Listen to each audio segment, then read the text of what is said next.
Comece o dia bem informado com a equipe de jornalismo da Verde Vale FM. No ar, Jornal Verde Vale.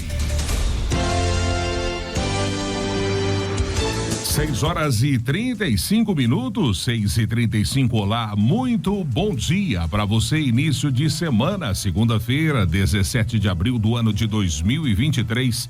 Estamos começando aqui pela Verde Vale FM, mais uma edição do Jornal Verde Vale. Comigo na bancada, Daliana Oliveira, bom dia. Muito bom dia para você, Wesley, bom dia para todo mundo. Sejam bem-vindos a mais uma edição do Jornal Verde Vale. Hoje, segunda-feira, a semana está só começando aqui na sua 103,7, 6h36. A partir de agora você confere os destaques desse fim de semana.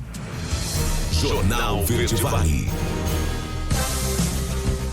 Mega Sena, prêmio acumula e sobe para 16 milhões de reais. Governo envia LDO com salário mínimo de R$ 1.389 para 2024. Inscrições do vestibular UEG seguem até o dia 11 de maio. Governo pretende encaminhar até a terça-feira um projeto para custear o piso da enfermagem. Caiado diz que trabalha para eleger Daniel Vilela como sucessor no seu governo. Os detalhes destas e outras notícias você vai conferir a partir de agora aqui no Jornal Verde Vale. A notícia em primeira mão. Jornal Verde Vale. Jornal Verde Vale. Verde Vale. Notícias do Brasil. 6h37, mais uma vez, uma ótima manhã de segunda-feira para você que está aqui conosco em mais uma edição do Jornal Verde Vale. Olha, o presidente da República, Luiz Inácio Lula da Silva, voltou da viagem à China neste domingo, em meio às expectativas do Congresso para a entrega do chamado arcabouço fiscal, conjunto de regras para as contas públicas do país, que vai substituir o teto de gastos.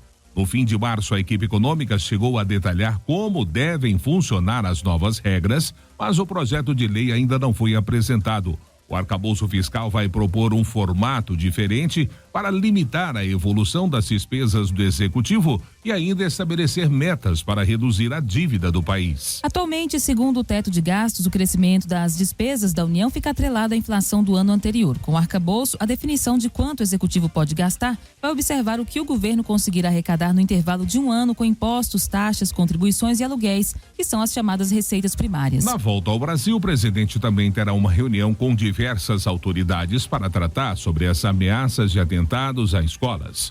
O encontro acontecerá nesta terça-feira no Palácio do Planalto e terá a participação de integrantes do Judiciário, do Legislativo, de ministros, do Ministério Público, de governadores e de entidades representativas de prefeitos. E nenhum apostador acertou as 6 dezenas do concurso 2.583 da Mega Sena, sorteados neste sábado em São Paulo. Os números foram 2, 20, 27, 30, 52 e 57. A Quina teve 51 acertadores e cada um vai receber R$58.015,77. Para os 3.786 ganhadores da quadra, o prêmio será de R$1.116,44. O prêmio para o próximo sorteio, marcado para a noite de quarta-feira, também em São Paulo, está estimado em 16 milhões de reais. As apostas para a Mega Sena podem ser feitas até às 19 horas do dia do sorteio, em qualquer casa lotérica do país e também pela internet, no site da Caixa Econômica Federal. 6h39, semana com feriadão deve ter o primeiro frio intenso dessa estação. Quem traz os detalhes dessa previsão é Alexandre Figueiredo. A semana do feriado de Tiradentes deve trazer o primeiro frio intenso do outono e chuvas em boa parte do país. É o que prevê o Instituto Nacional de Meteorologia, o INMET. As regiões sul e sudeste devem ser as mais afetadas pelas projeções atmosféricas de médio prazo, como explica o meteorologista do INMET, Kleber de Souza.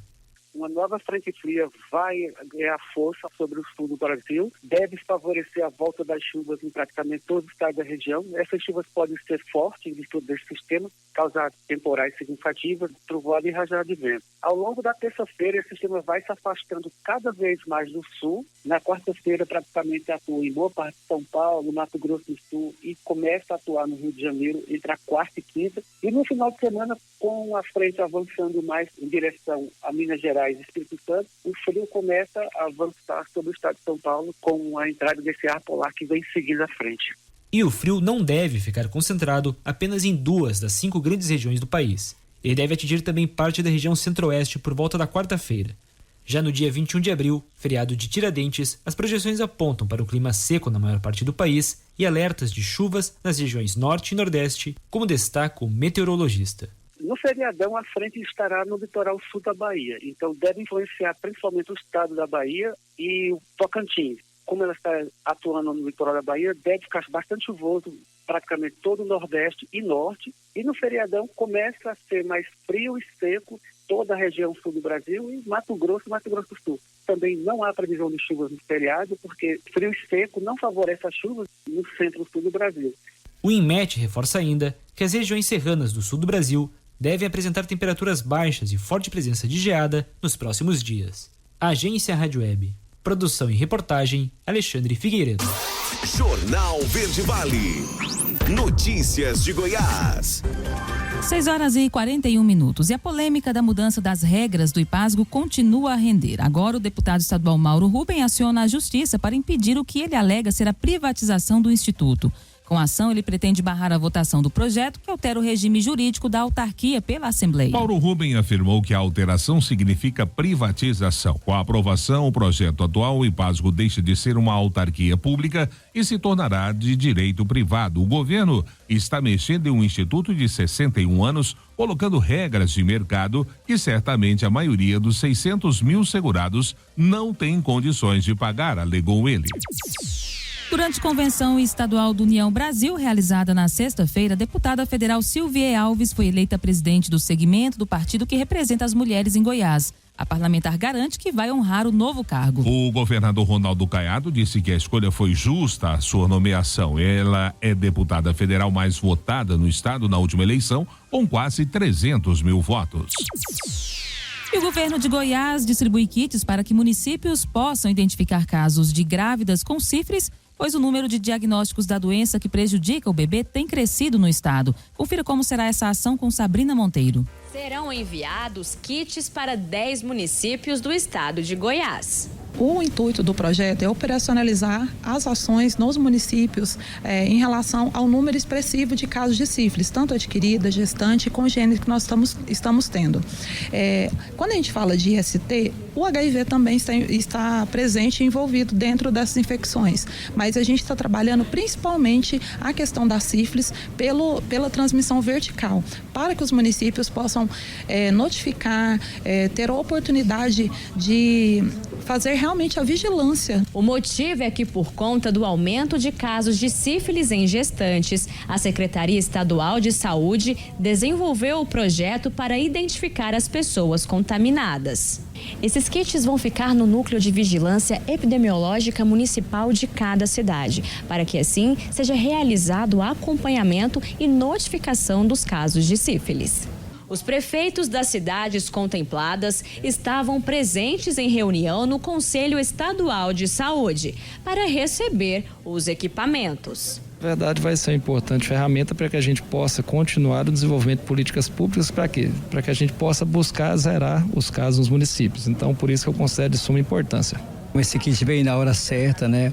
Esse computador vai ajudar bastante a Secretaria de Saúde e também vai ajudar no diagnóstico dessa doença, uma vez que aumentou bastante no Brasil, no Goiás e também em Niquelândia. E sobre a forma de contaminação dessa infecção bacteriana, a coordenadora de vigilância das ISTs, Luciene Siqueira, explica. A gente vem combatendo e ultimamente a gente está com uma epidemia. É uma doença sexualmente transmissível, né? Que passa de mãe para filho através da transmissão vertical. E o bebê, ele nasce contaminado, ele pode dar lesão neurológica, pode nascer surdo, cego. Então, assim, acomete o sistema nervoso central, é uma doença grave e que tem cura. São 3 fases. Então, a primeira fase, ela dá uma coceirinha, parece um pelo inflamado e depois ela some automaticamente, mesmo sem tomar remédio, mesmo sem nada. De 7 a 21 dias depois, aparece a segunda fase, que bem provável que apareça com sintomas de alergia, que são pápulas, são manchinhas na pele, que também some. E aí vem a terceira fase, que é o comprometimento do sistema nervoso central. Os kits possuem um microcomputador, 2 monitores de 23,8 polegadas e uma webcam para videoconferência. Com isso, realizar o monitoramento e encaminhar o paciente para o tratamento fica muito mais fácil. Jornal Verde Vale. Esportes.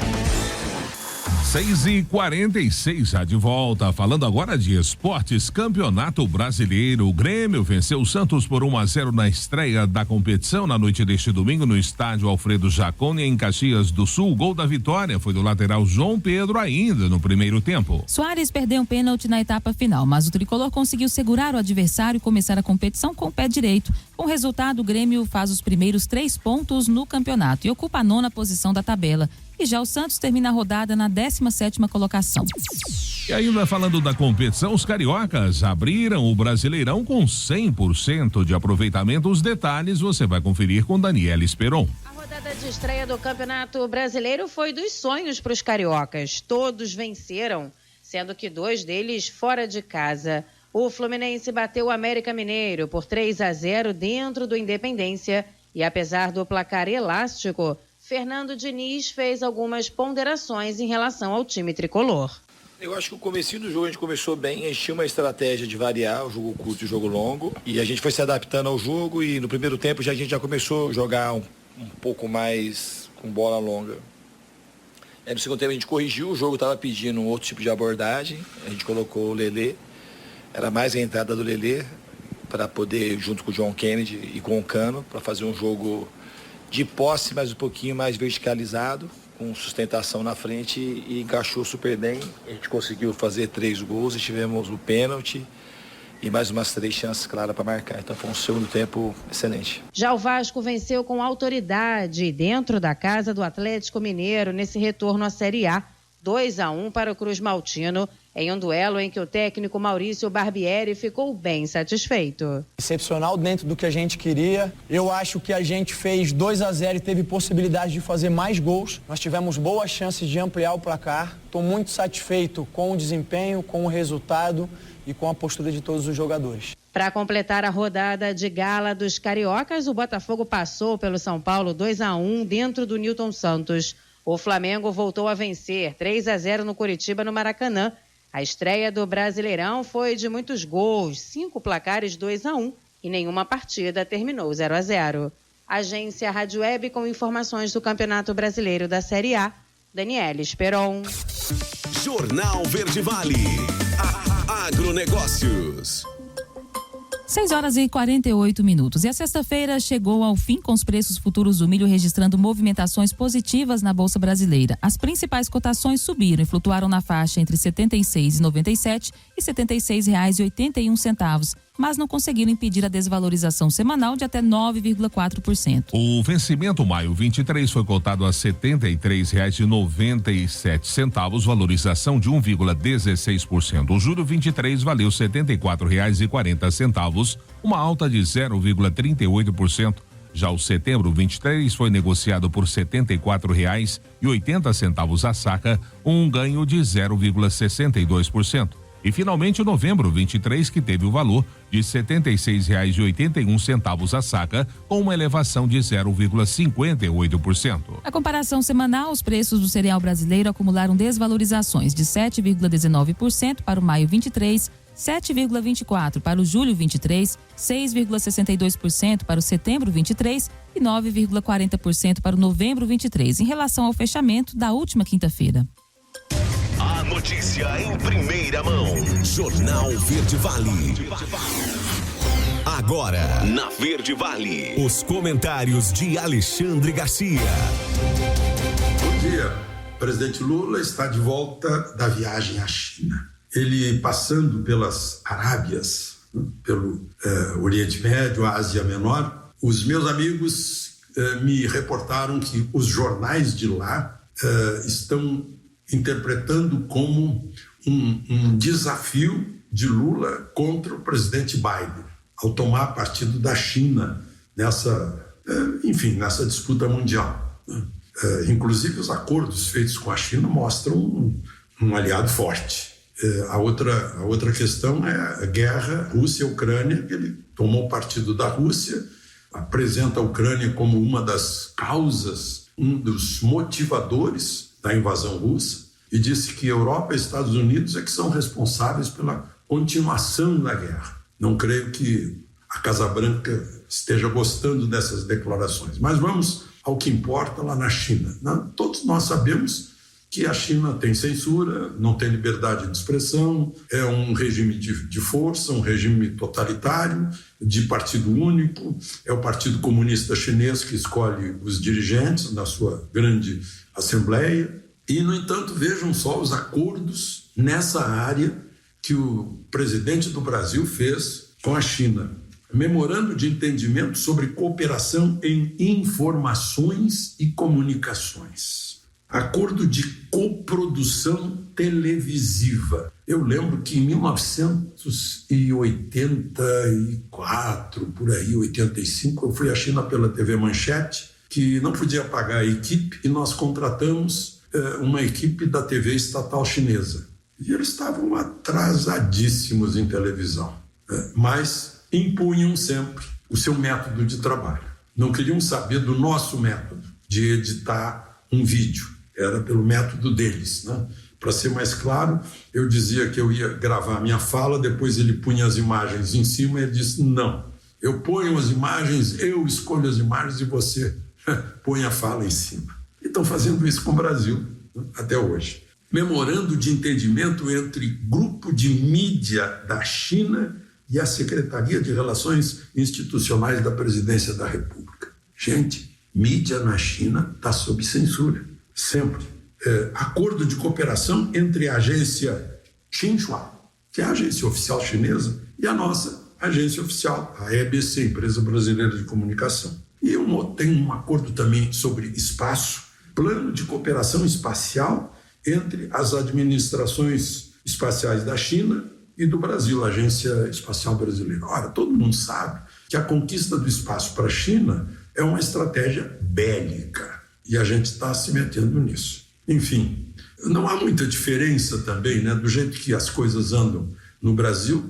Ao contrário do que diz a Constituição, não há liberdade de expressão, né, e não há liberdade de comunicação. E não está vedada a censura, porque a censura existe. Então, no fundo, são os parecidos fazendo acordos entre si. Bom, e um outro assunto dessa viagem à China é levar o João Pedro Stedley, do MST, que prometeu aqui que ia recrudescer as invasões de terra, ou seja, agressões criminosas ao direito de propriedade, que é uma cláusula pétrea da Constituição, que está inscrito na Constituição, na mesma linha do direito à vida. A outra questão é João Pedro Stedley nessa comitiva. Eu acho estranho que João Pedro Stedley, antes de viajar, prometeu, ameaçou, incitou a crimes contra o direito de propriedade, que é uma cláusula pétrea na Constituição. Está na mesma linha do direito à vida, o direito à propriedade. Seria o caso de dizer, puxa, está desconvidado, não vai. Mas o fato é que o convite foi mantido, significa que o governo está endossando essa posição de João Pedro Stedley. Tanto que ele falou de novo na China, integrando a comitiva presidencial, ele falou de novo, disse outra vez que vão recrudescer as invasões de terra aqui no Brasil. Enfim, aí teve essa volta via Oriente Médio, em que os jornais de lá estão dizendo que Lula está escolhendo o aliado. Acabou de escolher, pelo jeito, a China, depois de ter ido aos Estados Unidos. De Portugal, Alexandre Garcia. Você ouviu os comentários de Alexandre Garcia. A notícia em primeira mão. Jornal Verde Vale. Jornal Verde Vale. Verde Vale. Notícias do Brasil. 7h04 agora, já de volta com o segundo bloco do Jornal Verde Vale dessa segunda-feira. E o governo federal enviou na última sexta-feira um projeto de lei de diretrizes orçamentárias, a LDO, de 2024 para o Congresso Nacional. O texto traz estimativas de despesas e receitas para o próximo ano e deve ser analisado pelo Congresso até junho. A proposta eleva o salário mínimo do ano que vem para R$ 1.389. O valor é 6,7% maior que o praticado atualmente, que está na casa de R$ 1.302. Caso o Planalto cumpra a promessa de subir a base salarial para R$ 1.320 em maio, a alta será de 5,2%. Já a inflação do país em 2024 deve ficar na casa de 3,5%, segundo o Ministério do Planejamento. O Produto Interno Bruto do país deve crescer 2,3%, conforme estimativas do Planalto. A proposta enviada ao Congresso Nacional é uma base para a lei orçamentária anual que irá definir com exatidão os gastos da União para o ano que vem. A LOA deve ser enviada aos congressistas apenas no segundo semestre, após a aprovação da LDO. E para driblar as disputas entre Câmara e Senado na formação de comissões para análise de medidas provisórias, o governo federal mudou a estratégia e decidiu enviar um projeto de lei do Congresso Nacional em regime de urgência para garantir o pagamento do piso nacional da enfermagem. Sancionado no ano passado, o mínimo da categoria está suspenso por decisão do Supremo Tribunal Federal. A expectativa é que o presidente Lula assine o projeto nesse retorno da viagem à China e o texto seja enviado ao parlamento até amanhã, terça-feira, de acordo com fontes do Palácio do Planalto e do Ministério da Economia. O líder do governo no Congresso, o senador Randolfo Rodrigues, disse no domingo que a intenção é votar a medida na próxima sessão do Congresso Nacional, agendada para a tarde de terça-feira. Antes da votação, os parlamentares vão precisar vencer os 24 vetos presidenciais previstos na pauta. 7:06. E o Brasil já aplicou mais de 9 milhões de doses da vacina bivalente. Quem fala sobre esses números é Renê Almeida. O Movimento Nacional pela Vacinação já aplicou mais de 9 milhões de doses de vacinas bivalentes contra a Covid-19, segundo o Ministério da Saúde. Os imunizantes são utilizados como reforço em pessoas com maior risco de desenvolver formas graves da doença. Por esta razão, o público-alvo da campanha são idosos a partir de 60 anos, pessoas imunocomprometidas a partir de 12 anos, gestantes e puérperas. De acordo com a pasta, o grupo que recebeu o maior número de doses até o momento foi o de pessoas entre 65 e 74 anos. Para receber a dose bivalente, é necessário fazer parte do público-alvo e ter completado o ciclo vacinal com as doses anteriores, respeitando um intervalo de 4 meses da última dose recebida. Quem ainda não completou o ciclo vacinal ou está com alguma dose em atraso,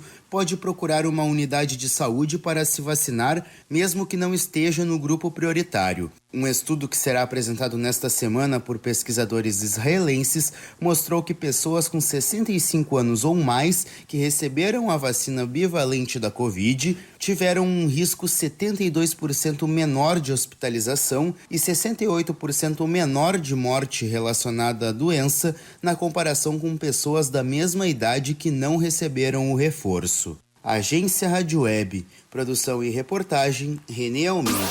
Jornal Verde Vale. Notícias de Goiás.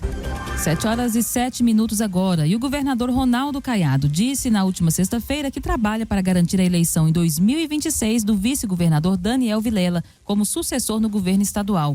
Caiado elogiou o MDBista e assegurou apoio em uma provável candidatura ao Palácio das Esmeraldas. O chefe do executivo fez questão de não deixar dúvidas de que Daniel tem a confiança dele e terá todo o respaldo se vier a postular, como tudo indica, o cargo de próximo governador de Goiás. E um rapaz de 23 anos foi preso pela Polícia Rodoviária Federal na madrugada desse domingo com 30 quilos de maconha na bagagem. A droga estava dividida em 2 malas. A prisão aconteceu na unidade operacional da PRF em Catalão. O suspeito disse aos policiais que o objetivo era levar a droga até Uberlândia, em Minas Gerais, de Uberlândia, Minas Gerais, para Brasília. Ele afirma que receberia R$1.000 pelo serviço. O jovem foi levado para a delegacia da Polícia Civil de Catalão. 7:08. Saúde alerta grupos prioritários a vacinar contra a gripe. Juliana Carnevale traz os detalhes. A Secretaria de Estado da Saúde de Goiás apresentou um balanço da vacinação contra a gripe realizada nos municípios goianos. A campanha de vacinação contra a influenza, que começaria no dia 10 de abril, foi antecipada pelo governo de Goiás, que autorizou os municípios goianos a iniciarem a vacinação no dia 4 deste mês. O motivo foi o aumento de casos nas últimas semanas. Os números da vacinação são preocupantes. Somente cerca de 73 mil pessoas foram imunizadas em Goiás, de uma estimativa de 2,5 milhões de pessoas que fazem parte dos grupos prioritários. Isso corresponde a apenas 0,3% do total a ser vacinado. 3 mortes foram confirmadas por influenza B no estado, de um total de 97 casos por influenza registrados. O vírus da influenza é bastante incidente nesta época do ano e a doença pode se agravar para a síndrome respiratória aguda, levando o paciente à internação e, às vezes, à morte. Neste ano, até o fim da semana epidemiológica 14, foram registrados 89 casos de síndrome por influenza, com 3 mortes. Por isso, a campanha de vacinação contra a gripe segue até o dia 31 de maio em todo o país e tem como objetivo imunizar pelo menos 90% das pessoas que integram os grupos prioritários. De Goiânia, Juliana Carnevale, da agência Cora de Notícias. Jornal Verde Vale. Esportes. 7h10, de volta ainda falando do Brasileirão. O Corinthians largou no Campeonato Brasileiro com vitória sobre o Cruzeiro na Neoquímica Arena. Após um primeiro tempo bastante ruim, com poucas chances criadas dos dois lados, o Timão marcou com o jovem Matheus Araújo, que fez o seu primeiro gol como profissional. O atacante Roger Guedes após revisão do VAR. A Raposa ainda descontou aos 49 minutos com o zagueiro Oliveira, mas não conseguiu empate. Com a vitória, o Corinthians começa a competição no pelotão da frente, ocupando o 4º lugar até o complemento da rodada. Já o Cruzeiro fica na parte intermediária da tabela, na 14ª posição. E o Corinthians, como dissemos, acabou vencendo aí o Cruzeiro por 2-1 na Neoquímica Arena nessa tarde do último domingo, com o jovem Matheus Araújo abrindo o placar, aliás, contra a vitória alvinegra. Jornal Verde Vale. Agronegócios. 7h11. E o Ministério da Agricultura e Pecuária e a Administração Geral de Aduanas da República da China assinaram um protocolo de cooperação na certificação eletrônica para produtos de origem animal. O objetivo é dar mais efetividade, combater e prevenir fraudes na exportação de proteínas. A proposta foi assinada pelo ministro da Agricultura e Pecuária, Carlos Fávaro, durante o encontro oficial do presidente Lula com o presidente da China, Xi Jinping, na última sexta-feira na capital chinesa, Pequim. Conforme nota divulgada pelo Ministério, o Brasil e a China vão fazer a avaliação da viabilidade de intercâmbio de dados relacionados à certificação eletrônica. E a partir daí vão promover os ajustes necessários nos sistemas utilizados no Brasil e na China e vão determinar os modelos de certificados veterinários a serem utilizados. Os certificados veterinários internacionais para produtos de origem animal são documentos essenciais para o comércio internacional e contém informações que comprovam o atendimento aos requisitos sanitários e de segurança dos alimentos. De acordo com o ministro Carlos Fávaro, a certificação eletrônica dará mais celeridade e segurança nas transações comerciais entre os países, podendo ampliar as exportações e importações de forma mais segura. 7h13, Goiás deve responder por quase 1/3 da produção brasileira de tomates em 2023. Quem fala sobre esse índice na produção é Marcelo Tavares. Com uma produção estimada em 1.300.000 toneladas, Goiás deve responder por 32,7% do volume total de tomate a ser produzido este ano no Brasil. O IBGE calcula que a produção goiana do fruto vai aumentar 11,6% em 2023, percentual muito superior à média nacional, que deve ficar em 1,5% na comparação com o resultado de 2022. Ainda segundo o órgão, a projeção para a área plantada de tomate no estado é de crescimento de 8,5%, atingindo 13.600 hectares. O rendimento médio deve chegar a 93,8 toneladas por hectare, o que representa aumento de 2,9% em relação ao ano passado. O IBGE aponta ainda que a produção goiana de cereais, leguminosas e oleaginosas deve crescer 2% e alcançar 27.800.000 toneladas, colocando Goiás na 4ª posição nacional entre os maiores produtores. O desempenho é puxado principalmente pelas culturas de algodão, arroz, girassol, milho, safrinha e sorgo. De acordo com o Instituto, as produções de mandioca e uva também devem registrar expansão no estado. De Goiânia, Marcelo Tavares para a Agência Cora de Notícias. As notícias locais são destaque no Jornal Verde Vale. 7h14 e a Prefeitura de Mineiros, por meio do Conselho Municipal dos Direitos da Criança e do Adolescente, comunica que estarão abertas a partir do dia 17 de abril até o dia 30 de maio as inscrições ao processo de escolha para o provimento de 10 cargos de conselheiros tutelares, sendo 5 titulares e 5 suplentes. As inscrições serão realizadas na sede do Conselho Municipal de Direitos da Criança e do Adolescente, na Secretaria de Assistência Social, localizada no Passo 2 do IP Shopping, de segunda a sexta-feira, das 7 às 11 e das 13 às 17 horas. Os requisitos para a participação no processo e também as datas de realização poderão ser conferidas posteriormente. Jornal Verde Vale. Verde Vale. Notícias do Brasil. 7h15. Imposto de renda, restituição pode contribuir com causas sociais. Quem explica é Diego Brial. A doação de parte do imposto de renda de pessoa física é uma possibilidade que o contribuinte tem para destinar recursos a entidades e projetos sociais. As declarações referentes ao tributo podem ser feitas até o final do mês de maio.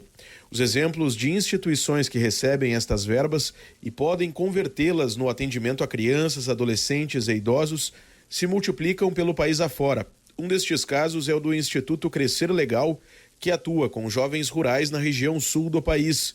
A gerente do Instituto Crescer Legal, Nádia Fengler-Solf, salienta que os aportes feitos através do imposto de renda podem ser decisivos para a manutenção de projetos. Nós conseguimos, por meio da captação de recursos doados do imposto de renda, doados ao Fundo Municipal dos Direitos da Criança e do Adolescente, nós conseguimos viabilizar projetos, inclusive de manutenção da própria instituição, da qualificação do atendimento aos adolescentes do meio rural, no nosso caso especificamente. E todas as demais organizações, as entidades da sociedade civil que realizam trabalhos voltados à criança e adolescente de maneira séria, elas também podem se valer desses recursos que acabam ficando no município, na comunidade e atendendo diretamente as crianças e adolescentes naquilo que elas mais precisam. O Instituto Crescer Legal foi criado no ano de 2015 no Rio Grande do Sul, na cidade de Santa Cruz do Sul, localizada na região central.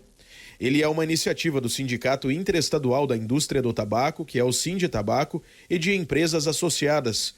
O presidente do Sindicato dos Contadores e Técnicos em Contabilidade do Vale do Rio Pardo, no Rio Grande do Sul, Hernani Bayer, explica quem pode fazer doação via declaração de imposto de renda. Pessoas físicas que fazem declaração no modelo completo. Modelo simplificado hoje não é permitido. Então vamos supor que eu começo a preencher a minha declaração, lanço todos os rendimentos, despesas, etc., escolho a opção modelo completo. Após lançar todas as informações necessárias, eu vou na aba de destinação da declaração, ele já vai me trazer o valor. Eu posso doar 3% do imposto devido para os fundos municipais ou estaduais da criança e do adolescente e os mesmos 3% para o fundo de idosos. Segundo informa o Instituto Crescer Legal, mais de 700 jovens rurais concluíram o programa de aprendizagem profissional rural em 15 cidades gaúchas, onde a entidade presta atendimento. A abrangência do Instituto também alcança o estado vizinho de Santa Catarina. As declarações do imposto de renda em 2023 podem ser feitas até o dia 31 de maio. Agência Rádio Web. Produção e reportagem, Diego Brião. 7h18. Vamos para um rápido intervalo aqui no Jornal Verde Vale. Na volta, a gente destaca para você que as inscrições do vestibular UEG seguem até o dia 11 de maio. E também, claro, espaço para as nossas notícias locais. Não saiam daí, voltamos já, logo após o intervalo comercial. Jornal Verde Vale. Jornal Verde Vale. Verde Vale. Notícias do Brasil.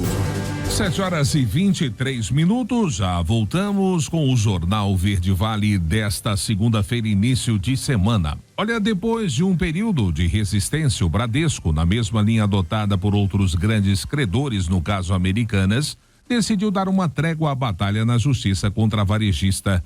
O banco solicitou na última sexta-feira a suspensão da produção antecipada de provas por 30 dias, com o intuito de intensificar as tratativas com a empresa. A interrupção no litígio, mesmo que temporário, ocorre 3 meses após eclodir a crise na companhia, uma das principais holdings brasileiras no segmento do varejo, e virá público um rombo na contabilidade de 20 bilhões de reais. E logo depois se mostrou uma dívida estimada em 43 bilhões de reais. O movimento do Bradesco vai de encontro ao já seguido pelos bancos Itaú e Santander, que também fecharam acordos nos últimos dias com as lojas Americanas para suspender também por um mês todos os litígios contra ela que tramitam na justiça. O BTG Pactual, outra instituição financeira credora envolvida no imbróglio, havia tomado uma decisão semelhante em março.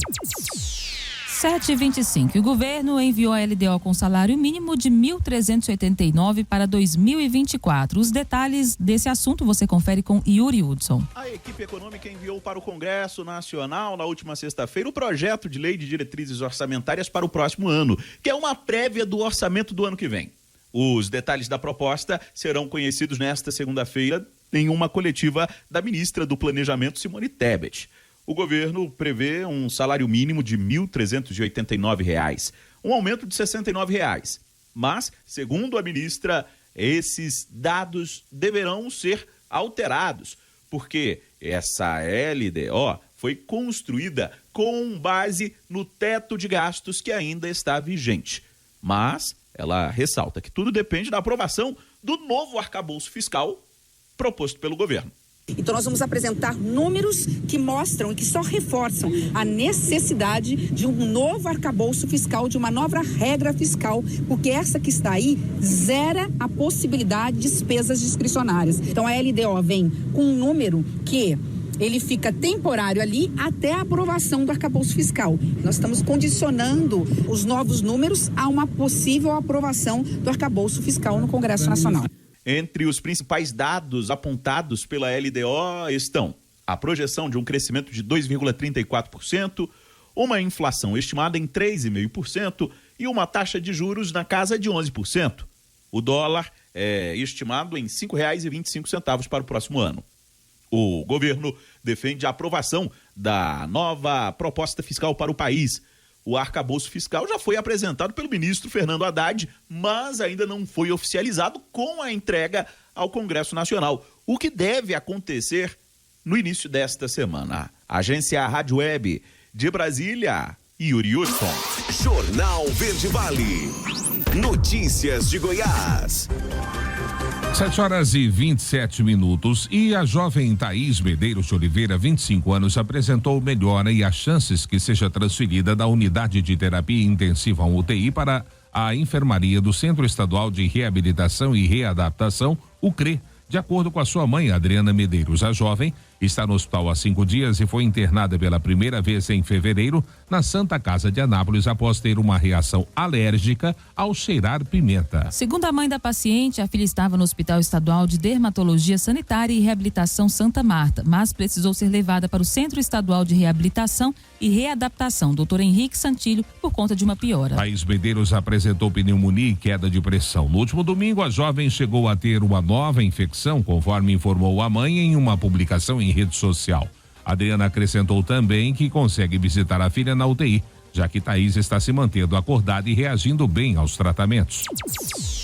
E as inscrições do vestibular da UEG seguem até o dia 11 de maio. Confira os detalhes do edital com Juliana Carnevale. O Núcleo de Seleção da Universidade Estadual de Goiás publicou o edital de abertura do processo seletivo UEG do segundo semestre. São ofertadas 450 vagas em 11 cursos de graduação da universidade. As inscrições podem ser feitas até 11 de maio, exclusivamente por meio do site vestibular.ueg.br. A taxa de inscrição é de R$ 50. sendo isenta para titulares ou dependentes do CAD único ou para doadoras regulares de leite materno. A isenção deve ser solicitada até a próxima quinta, dia 20 de abril. Há ainda vagas reservadas ao sistema de cotas voltadas a candidatos que comprovadamente sejam oriundos de rede pública de educação básica, negros, indígenas ou pessoas com deficiência. Também são oferecidas vagas suplementares aos quilombolas. As provas serão realizadas em 4 de junho e o resultado final será divulgado em 10 de julho. As 450 vagas do processo seletivo são oferecidas para os seguintes cursos: agronomia, arquitetura e urbanismo, ciências biológicas, educação física, engenharia agrícola, engenharia civil, farmácia, fisioterapia, medicina veterinária, química industrial e zootecnia. De Goiânia, Juliana Carnevale, da agência Cora de Notícias. Jornal Verde Vale. Esportes. E o Flamengo desistiu de esperar por Jorge Jesus e acertou com o antigo sonho de consumo, Jorge Sampaoli. O rubro-negro anunciou a contratação do treinador argentino na última sexta-feira. O clube fez o anúncio em suas redes sociais. Time e treinador acertaram um contrato com duração até dezembro do ano que vem. O acerto acontece em meio ao pior momento do Flamengo na temporada, após a perda do título carioca para o Fluminense e a derrota para o Maringá, o time da 4ª divisão na Copa do Brasil. Sampaoli está na Espanha, onde acerta a saída no Sevilha. Jornal Verde Vale. Agronegócios. E a colheita da safra 22-23 do Brasil está em 86% da área total esperada até a última sexta-feira. A estimativa parte do levantamento da consultoria Safras e Mercado. Na semana anterior, esse índice estava em 80,8%. Em igual período do ano passado, a colheita era de 87,2%. A média dos últimos 5 anos é de 87,8%. Confira a evolução de cada estado. Rio Grande do Sul, 34%, Paraná, 97%, Santa Catarina, 52%, Mato Grosso do Sul, 100%, Mato Grosso também 100%, Goiás, 99%, São Paulo, 97%. Minas Gerais, 96%, Bahia, 82%, Maranhão, 95%, Piauí, 90%, Tocantins, 99%. E outros estados com menor produção, 63%. O estado que mais evoluiu entre uma semana e outra na colheita da soja foi o Rio Grande do Sul, com aumento de 15 pontos percentuais. No dia 6 de abril, a data do último levantamento, apenas 19% da área havia sido colhida. As notícias locais são destaque no Jornal Verde Vale. Agora, 7h31, já estamos chegando então com as informações locais, área policial, Corpo de Bombeiros é destaque a partir de agora.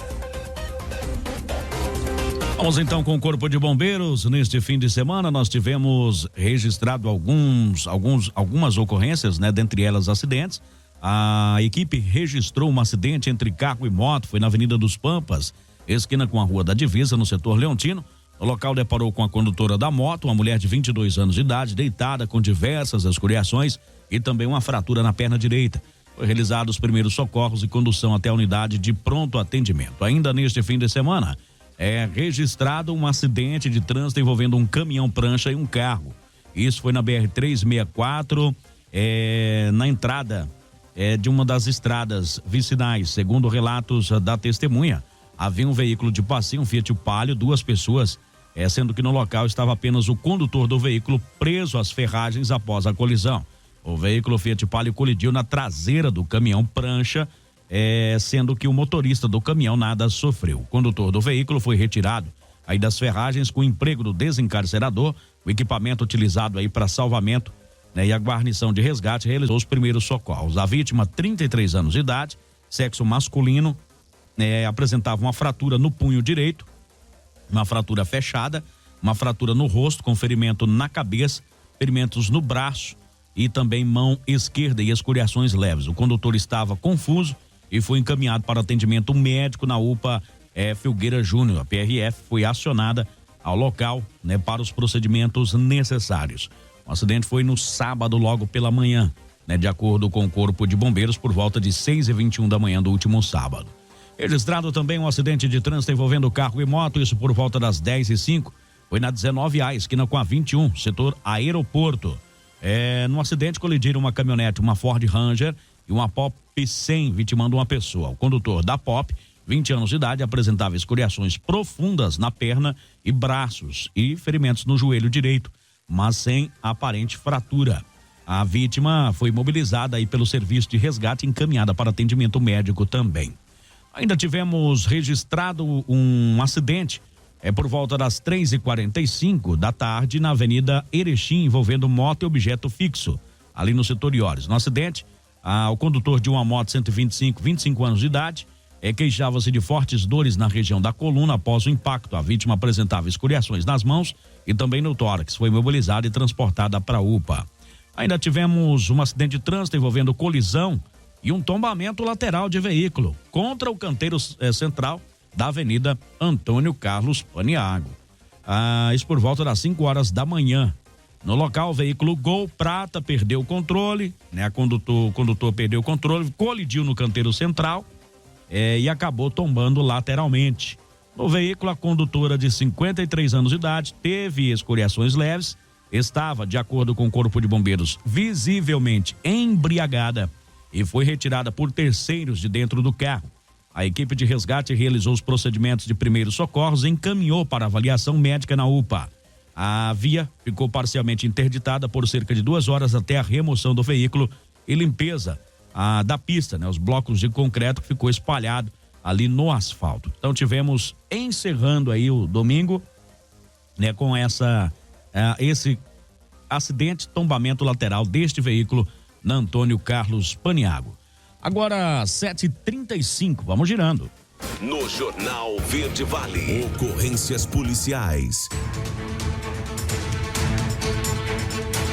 Agora 7h35, nós estamos recebendo, né, informação de capotamento com saída de pista na estrada de Chapadão do Céu. Uma vítima em óbito no local, ocorrência em andamento.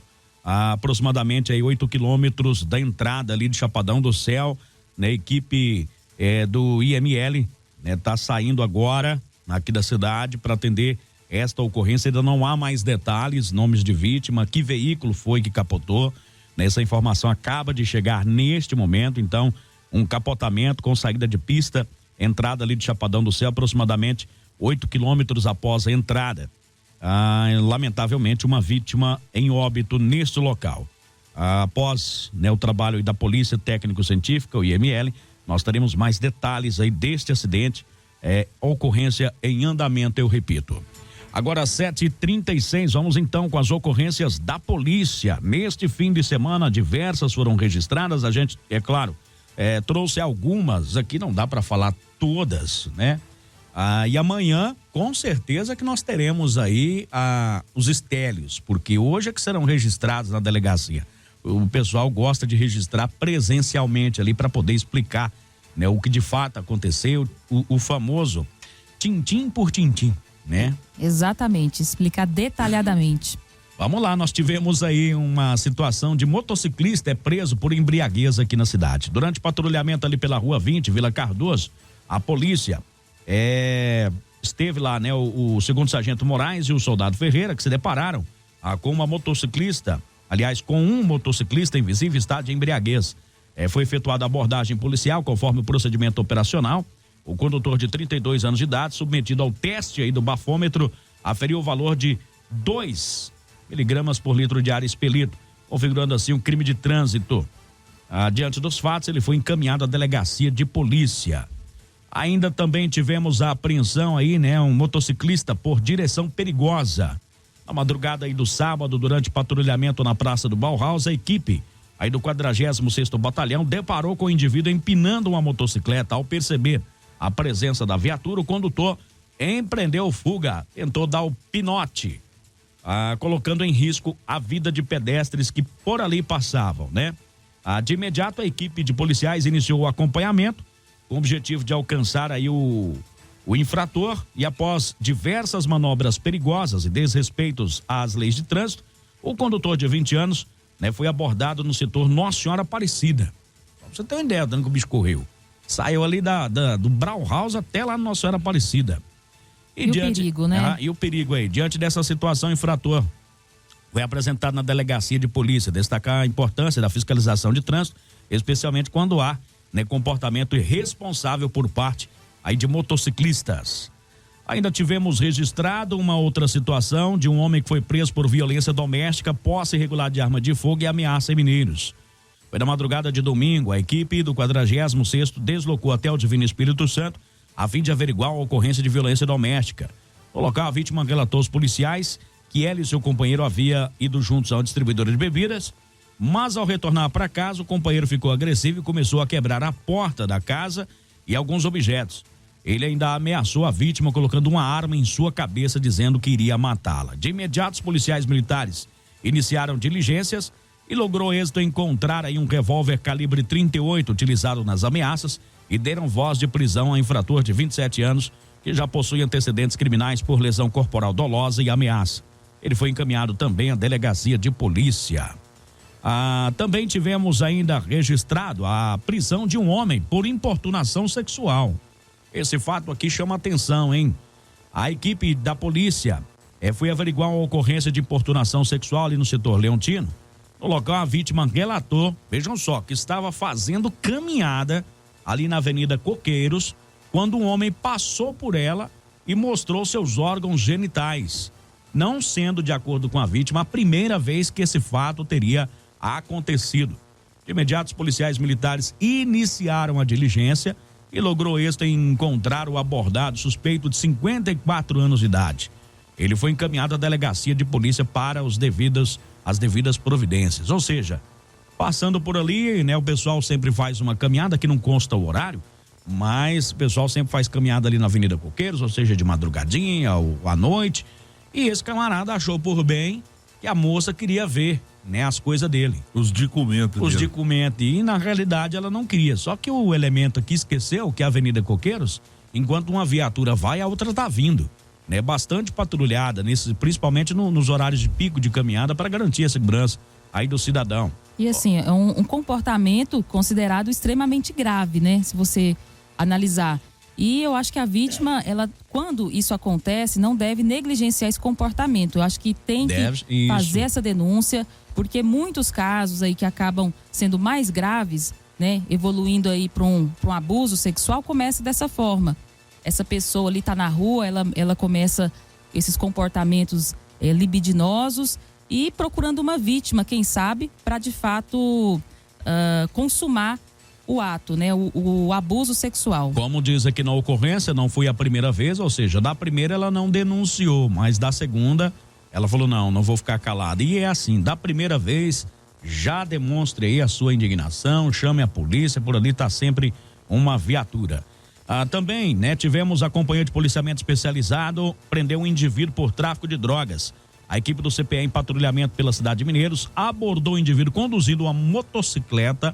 Ele estava em atitude suspeita. Durante a abordagem, a equipe constatou que o camarada trazia consigo 14 tabletes aí de maconha, prontinho para venda, embaladinho, prensadinho, né? Tava dentro de uma mochilinha, como se o camarada tivesse indo aí para uma fazenda, fosse um trabalhador normal.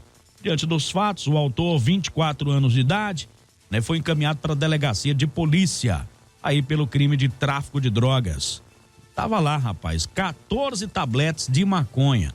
Achou que ia passar despercebido aí aos olhos da Barca Preta, mas não conseguiu. Então nós tivemos estas ocorrências registradas aqui em nossa cidade neste fim de semana. Como eu disse, muita ocorrência foi registrada, mas hoje é segunda-feira, não dá para falar todas aí. Há muitas ocorrências registradas de perturbação do sossego público, muita violência contra a mulher, infelizmente, continuam acontecendo. Essas mulheres devem procurar a delegacia para buscar ajuda, para fazer as denúncias aí contra os seus ex ou atuais companheiros também. 7h43 a gente gira. Jornal Verde Vale, a voz do cidadão.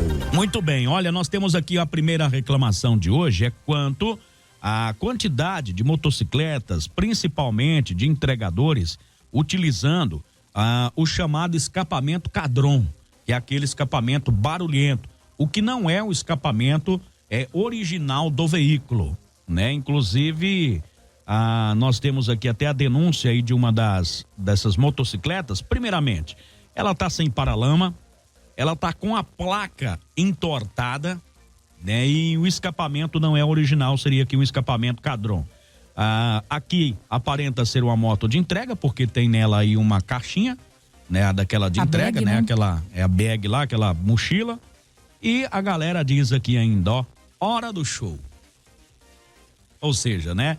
Eles fazem questão de fazer o barulho e isso incomoda realmente o cidadão, né? Muitas pessoas, às vezes, né, como já tivemos diversos relatos, tem crianças pequenas com dificuldade para dormir, pessoas doentes, às vezes o vizinho pede ali um lanche e essa galera chega no 12 ali, e né? Assim, é uma situação complicada porque acaba incomodando a população, né? Como você falou, e às vezes, assim, acho que os órgãos competentes, acho que não deveriam fechar os olhos para essa situação, deveria fazer uma ação planejada, agir nesse sentido, fazer uma ação ali de fiscalização para tentar, pelo menos, diminuir um pouco isso, né? Porque é um incômodo para a população. Porque essas motos não rodam somente à noite. Aí fala, mas não tem fiscalização aí durante a noite. Mas essas motos não rodam só à noite.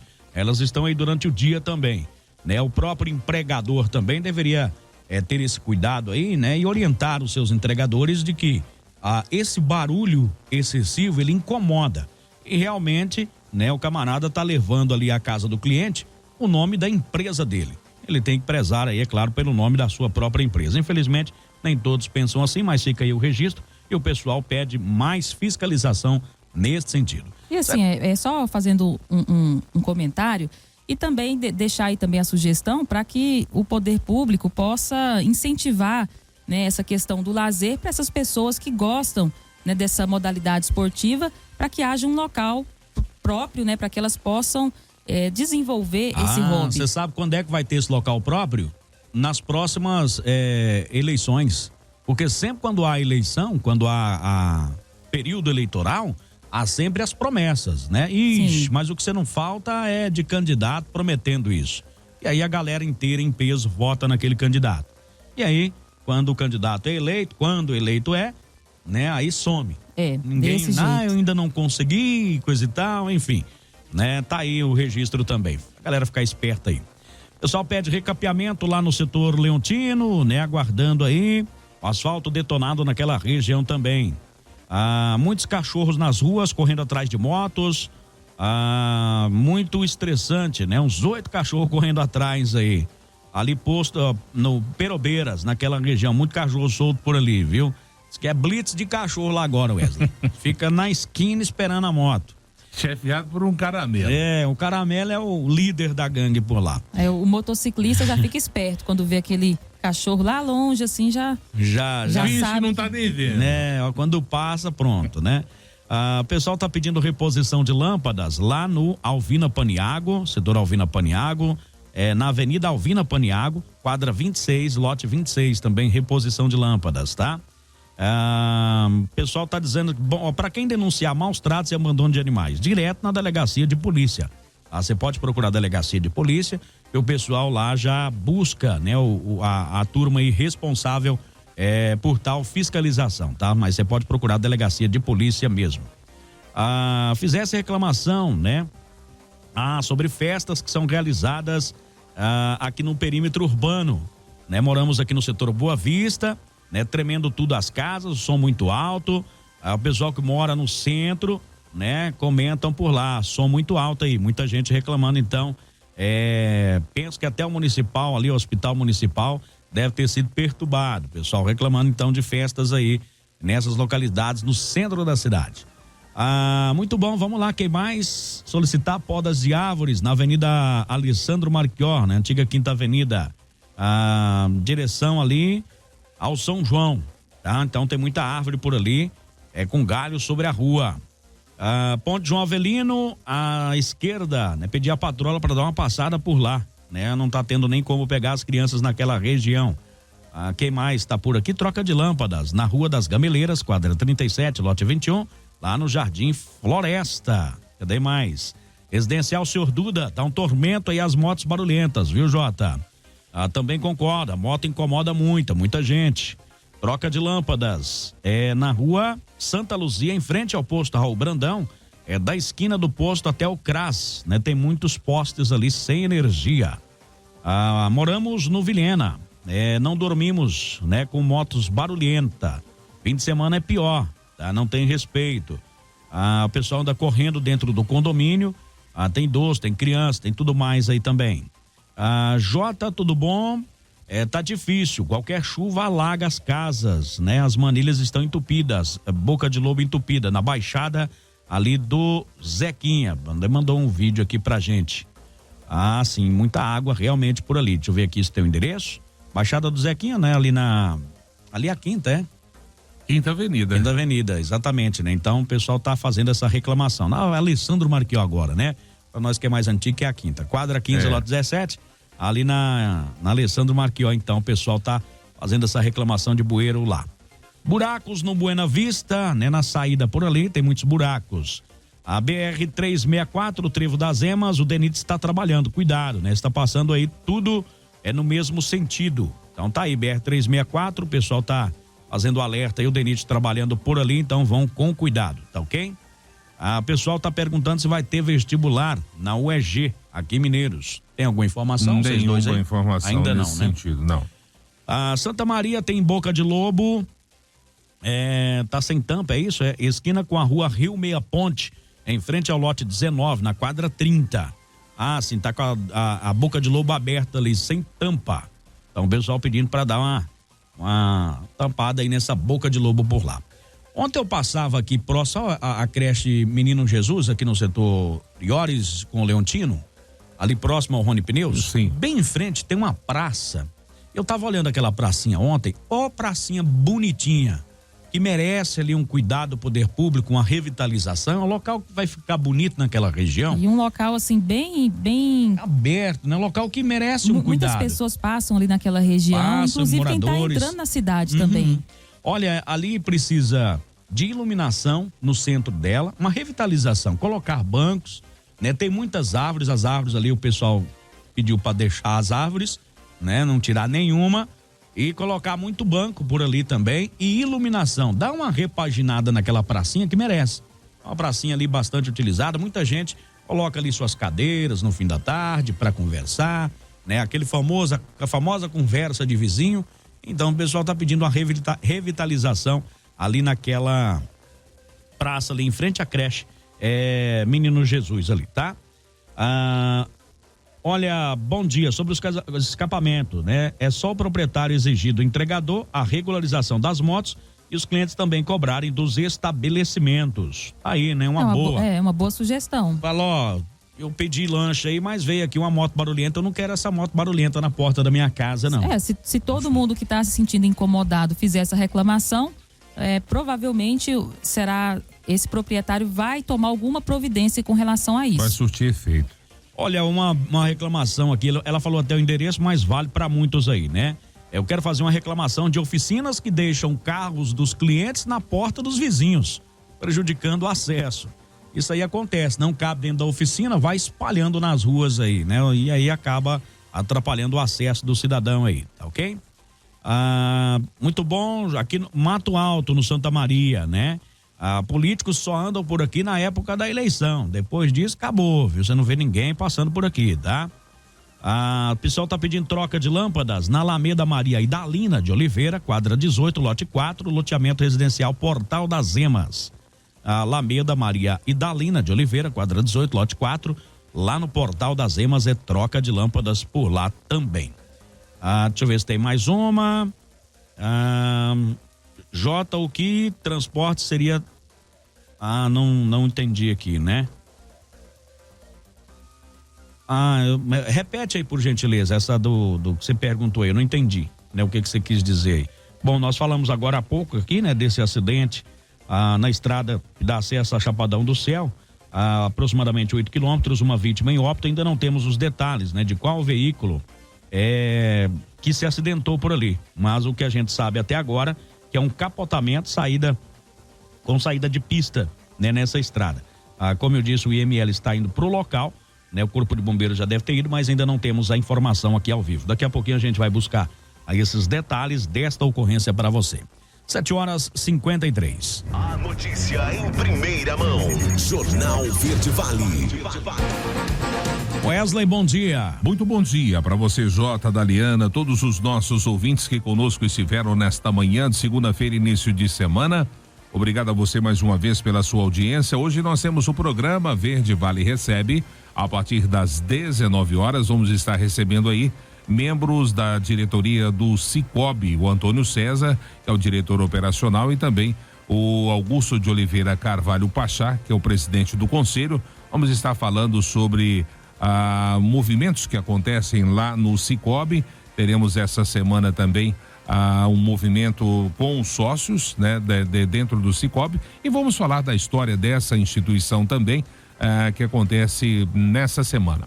E, claro, nós queremos contar com a sua participação, com a sua audiência, sempre conosco no programa Verde Vale Recebe, a partir das 19 horas. A todos, então, uma ótima semana, um ótimo dia. A gente vai estar de volta amanhã, se Deus assim nos permitir, a partir das 6:30 da manhã. Um bom dia para você, Daliana. Um bom dia, Jota, bom dia, Wesley. Bom dia para você também que está aí na audiência, do outro lado, acompanhando a gente, né? Todo santo dia aqui, praticamente, de segunda a sábado. Eu desejo um bom dia para você. Agora 7h54, a partir de amanhã, 6h30, a gente está de volta. Olha, gente, para participar do programa é somente pelo número 996236881. É o telefone do Você Repórter, 996236881, tá? Um forte abraço, 7h55, fiquem todos com Deus e não se esqueça, aconteceu lá, você vai ficar sabendo aqui no Jornal Verde Vale.